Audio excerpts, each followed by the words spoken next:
Now let's study how to use and form the imparfait. The imperfect past tense is used when describing a habitual, repeating, progressive, or continuous action in the past. In this sense, the action is imperfect because we don't know exactly when or if it finished, which is why it's called the imparfait in French. In English, you might also hear it called the past continuous or the past progressive. Long story short, for verbs, think of perfect as complete. So the imperfect tense is for actions that are not obviously completed. In English, this usually appears as a was or were and present participle formation. And if you forgot, the present participle is the ing form of a verb, like going or cleaning. So the imperfect in English might be they were having a party, or he was taking his son to the store, or I was reading an article. Notice that these actions are continuous. There's no way to tell exactly when they started or stopped. I like to think of the imperfect as setting the scene. Think of how an author might describe a certain moment between characters. Chris was watching the movie, and Anne was stealing popcorn while he was distracted. The actors on the screen were crying. Apparently, they were leaving each other for the last time. Anne was trying to focus, but she wasn't succeeding. Again, describing a scene in which there is continuous, ongoing action.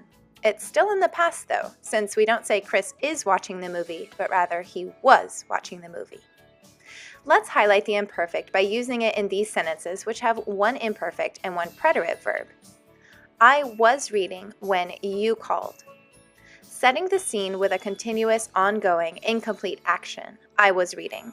But you called, and then that was that. Your call, in comparison to my reading, was crisp and easy to assign a time to. Maybe it was at, say, 4:30 p.m. I was reading is in the imperfect, and you called is in the preterite. How about this one? He broke his arm while he was snowboarding. What do you think? Which of these is a clear-cut case of finished action, and which was ongoing? That's right. Broke is in the preterite, while he was snowboarding is in the imperfect. Now, the verb to be can be tricky in the imperfect, since in English we rarely say someone was being. I mean, that would obviously be imperfect. We just say someone was. This choice between preterite and imperfect will have to be based on context, that is, the rest of the sentence. So now, how do we form the imparfait in French? As usual, there are rules and exceptions. Don't worry, there's only one of those. First, the rules. Step 1, get the new form of the verb in the present tense. Step 2, drop the ONS. And step 3, add these endings. AIS, AIS, AIT, IONS, IEZ, and AIENT. Pronunciation alert, all of these are pronounced the same way, despite their different spellings. But the good news is these rules apply no matter what type of verb we started with, ER, IR, RE, all the same. So how about an example? Boire means to drink. The present tense conjugation chart looks like this.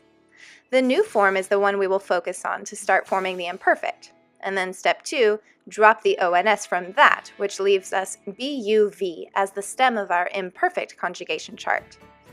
Then we just have to add the endings, AIS, AIS, AIT, etc., which gives us je buvais, tu buvais, il buvait, nous buvions, vous buviez, elle buvait. So I was drinking, or I would drink, a continuous habitual action in the past, would be je buvais. Another example is the verb lire, which means to read. Step 1, get the new form, which is lisons. Drop the ONS, which gives us lise, and that goes into the imperfect chart. Add the endings, and we get je lisais, tu lisais, il lisait, nous lisions, vous lisiez, and elle lisait. So for instance, les enfants lisaient le livre would be the children were reading the book. How about parler? Regular verb, new form is parlons. Drop the ONS, we get parle. Add the regular endings, je parlais, tu parlais, etc. Je ne savais pas que vous me parliez, madame, would be I didn't know you were talking to me, ma'am. Obviously, the main challenge of the imperfect is to remember these endings. You'll have to drill them over and over. AIS, AIS, AIT, IONS, IOZ, and IONT. While you're at it, you can memorize the one irregular imperfect verb, which is être, or to be. Just don't forget the accents on the E's here. J'étais, tu étais, il était, nous étions, vous étiez, elles étaient.